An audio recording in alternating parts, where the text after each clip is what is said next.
Bienvenue sur Bulle de Bonheur, le podcast pour prendre le temps d'être heureux. Aujourd'hui, nous vous proposons le numéro 51. Le micro de Bulle de Bonheur continue à voyager. Toujours à la quête de gens heureux qui ont des histoires. Aujourd'hui, nous sommes en France, à Versailles, en région parisienne. Et nous allons partager un moment pour ce numéro 51 avec Marie Oliveau, fondatrice et dirigeante de Talent sur mesure. Marie, avec Talent sur mesure, tu conseilles les entreprises, tu pilotes les missions de recrutement, tu apportes ton expertise du travail flexible et tu accompagnes les femmes et les hommes vers les projets de leurs rêves. La flexibilité est un sujet que nous aimons aborder nous aussi dans nos podcasts. Tu es diplômée de l'ESCP, tu es issue des métiers de la communication, financière, institutionnelle, des ONG. Tu fais depuis longtemps l'expérience de la flexibilité du travail dans ton quotidien. Aujourd'hui, tu travailles en home office et tu te déplaces volontiers pour voir tes clients. Tes journées laissent aussi de la place à tes enfants au moment de leur retour et ça, c'est important pour toi. Tu savoures l'autonomie et tu te régales de voir grandir ce cabinet, de voir grandir Talent sur mesure au service de la flexibilité choisie dans le travail. Je comprends même que Talent sur mesure se développe, qu'une antenne est née à Toulouse et que Lyon est en train de se monter. À Bulle de Bonheur, tu nous inspires. D'abord, pour ton côté un peu militant, en défendant la possibilité à chacun de pouvoir avoir une flexibilité dans son travail afin de trouver le meilleur équilibre de vie. Tu nous inspires aussi avec ton côté pétillant et entreprenant. Bref, tu mets tout en œuvre pour que chacun vive des bulles de bonheur dans leur quotidien. Donc, le podcast Bulle de Bonheur est propulsé par les jeux 2 minutes. Allez, je change de regard. Alors Marie, commençons par notre première question. Qu'est-ce qui te rend heureux dans ton quotidien ? Alors, ce qui me rend heureux dans mon quotidien sont plein de petites choses. Ça peut être une fleur que je vois s'épanouir dans le jardin, un rayon de soleil que j'ai envie de prendre en photo, un câlin avec un enfant qui revient, un jeu de société en famille, une bonne discussion avec quelqu'un qui m'inspire, et aussi une mission de recrutement bien menée avec des gens qui vont être à leur place, qui sont heureux de commencer un travail, des entreprises qu'on accompagne et qui sont heureuses d'avoir trouvé leur perle. Un moment de complicité partagée au sein d'un ensemble vocal dont je fais partie pendant que on donne un concert. Voilà, sont plein de choses comme ça qui me rendent heureuse. Comme des petites choses qui sembleraient en harmonie, en fait, les unes avec les autres, j'entends, entre les fleurs, une mission qui s'accomplit, un groupe vocal qui trouve son ton. Donc, quelque chose qui donne une petite impression d'harmonie, des petits moments furtifs d'harmonie. Oui, c'est assez juste. Je pense que la justesse y est pour quelque chose. Juste dans le sens de, oui, justesse. Et la justice est pas loin, mais oui, je pense que il y a un côté aligné. D'accord. Justesse comme une note qui sonne, oui. Comme un ensemble de notes, un chef d'orchestre qui permet de faire travailler tout le monde à l'unisson.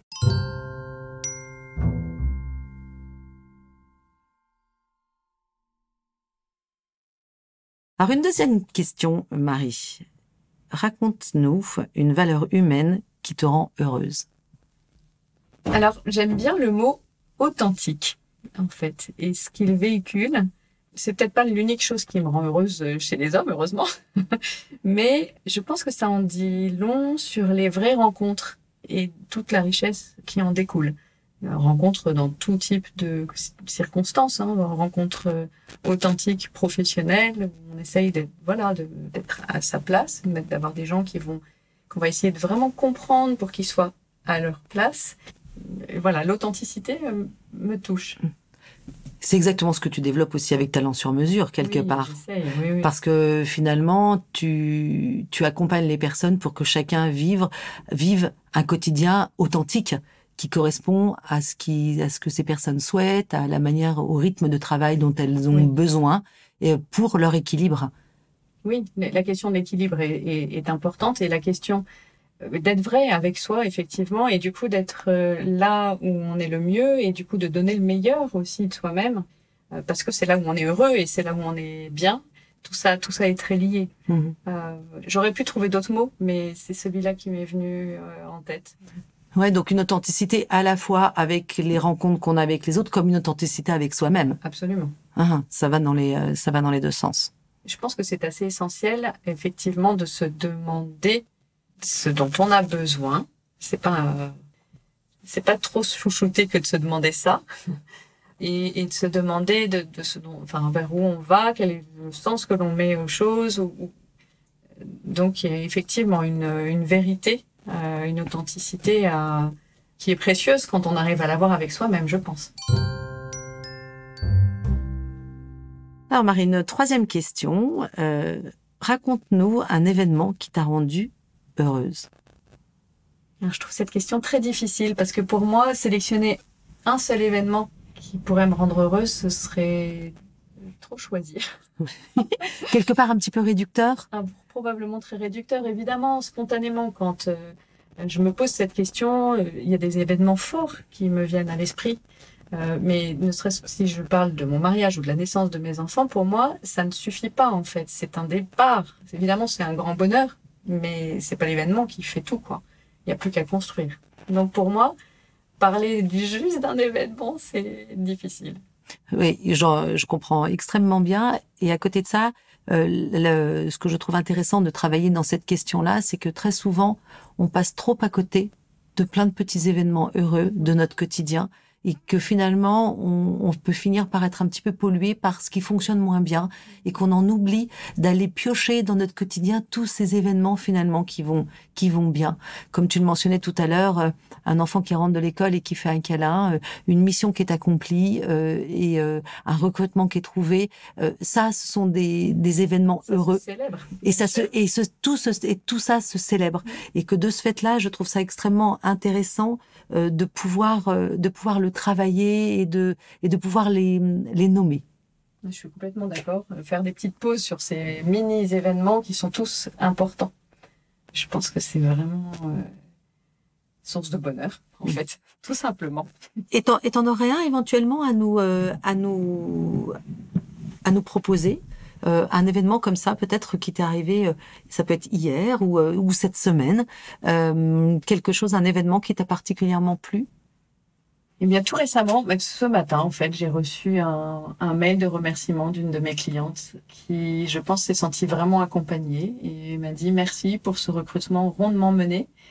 Et c'est vraiment un recrutement qui nous a poussé, nous, en équipe, à accompagner la candidate qui a été retenue dans sa réflexion authentique, justement. Est-ce que c'est vraiment pour moi? Et on a fait un vrai travail avec la coach qui l'accompagne parce qu'elle était en réflexion sur son projet professionnel et cette opportunité est venue plus vite qu'elle ne le croyait. Et ça a été un vrai travail d'équipe et je pense qu'on l'a vraiment accompagnée en vérité dans son intérêt et du coup l'intérêt des deux parties, effectivement. Donc oui, ce merci fait très plaisir en fait. C'est une source de joie à partager en équipe. Et puis très comblant dans l'ensemble du travail que tu mènes avec les différents acteurs qui interviennent sur ces phases de recrutement. Oui, c'est un des exemples de quelque chose d'assez complet effectivement où les deux parties sont vraiment satisfaites et où on a mis en place utiliser tous les talents justement des gens de l'équipe qui sont assez différents pour avancer en vérité. Donc oui, c'est une vraie satisfaction.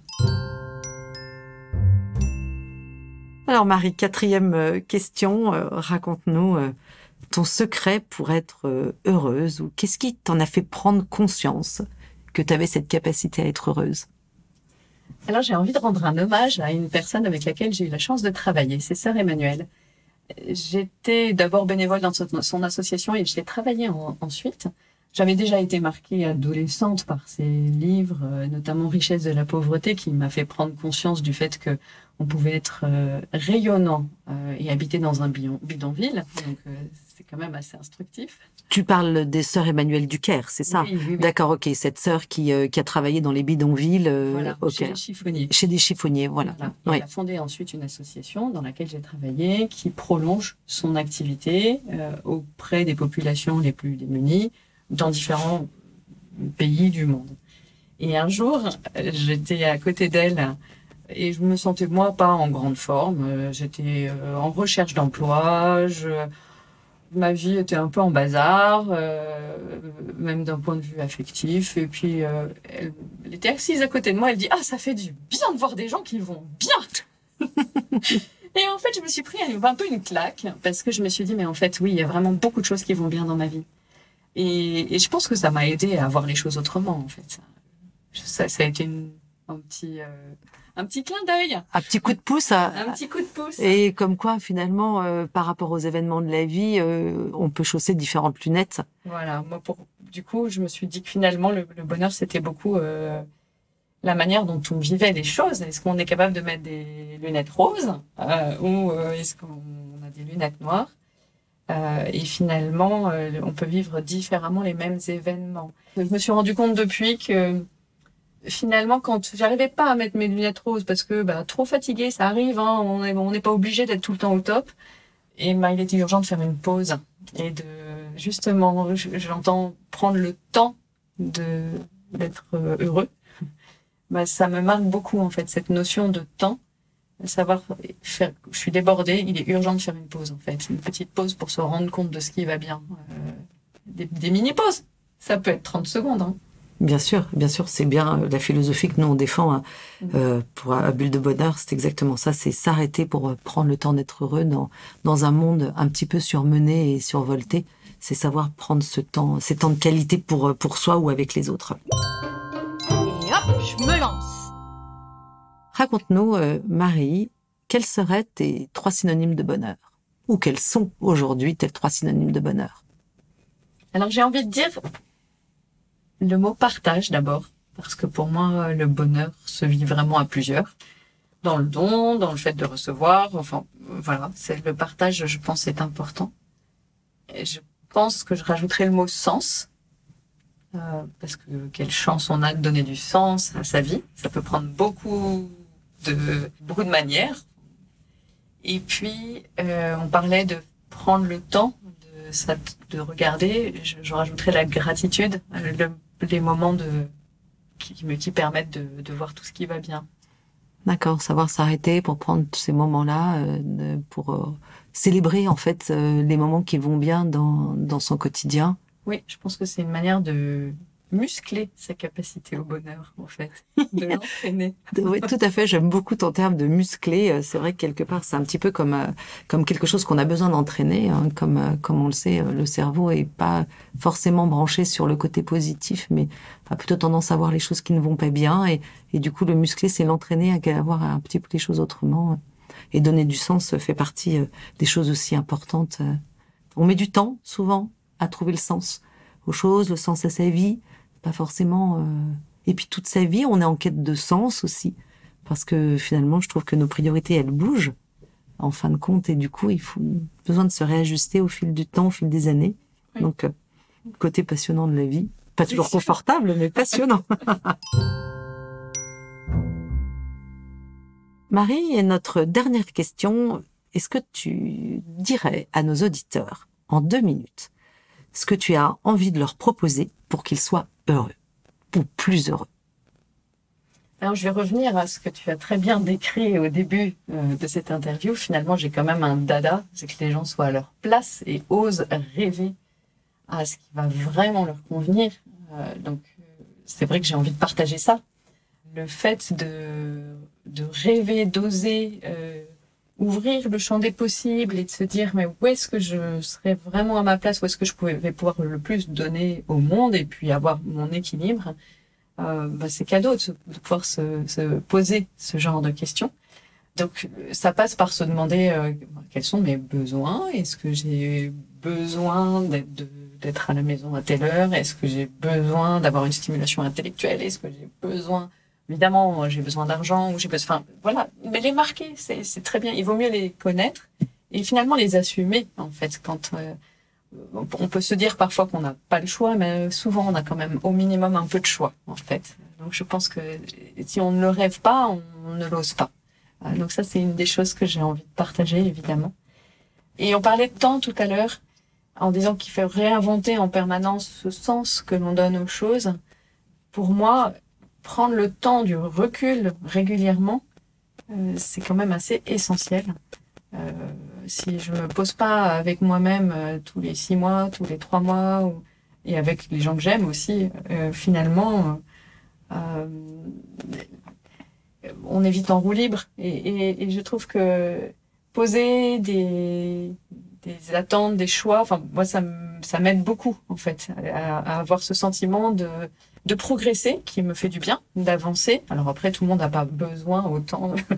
Voilà, on en revient à ses besoins. Moi j'ai besoin, il se trouve de faire progresser les choses, d'avoir l'impression d'apprendre, etc. Et du coup si je pose de temps en temps, je reviens à moi, hein, c'est pas des conseils parce que je trouve qu'on est tous différents, donc.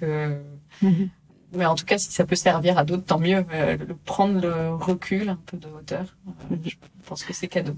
En fait, si ce que je comprendrais à travers tout ce que tu nous partages, c'est on revient à ce mot qu'on a effectivement parlé au début, de cette flexibilité, et que cette flexibilité, elle peut être dans son travail, mais elle est pour soi-même aussi. C'est-à-dire s'autoriser une flexibilité aussi dans sa manière de penser, dans sa manière d'organiser les choses, pour justement améliorer quelque part son quotidien pour être à sa place et à sa bonne place. Oui, la flexibilité peut s'entendre de plein de manières différentes et le fait de s'autoriser, c'est important, effectivement. Merci beaucoup, Marie, de ta participation à notre bulle de bonheur, de ton apport, de ton éclairage aussi sur toutes ces manières pour prendre le temps d'être heureux. Nous, de notre côté, on va terminer avec notre mousse de la semaine et que nous avons envie de partager et qui, je trouve, tombe à pic. C'est une phrase de Sénèque qui nous dit « La vie heureuse est celle qui est en accord avec sa propre nature ». Avec Bulle de bonheur, prenez le temps d'être heureux. Merci pour votre écoute. Si vous avez aimé, dites-le nous avec 5 étoiles. Laissez vos commentaires et envoyez des bulles de bonheur à vos amis en partageant ce podcast. Inscrivez-vous à la newsletter en allant sur notre site jeuxdeminutes.com, GUX, 2 en chiffres, minutes avec un S, pour être notifié des prochains épisodes. Bulle de bonheur est propulsée par les jeux 2 minutes, 52 cartes pour prendre le temps d'être heureux.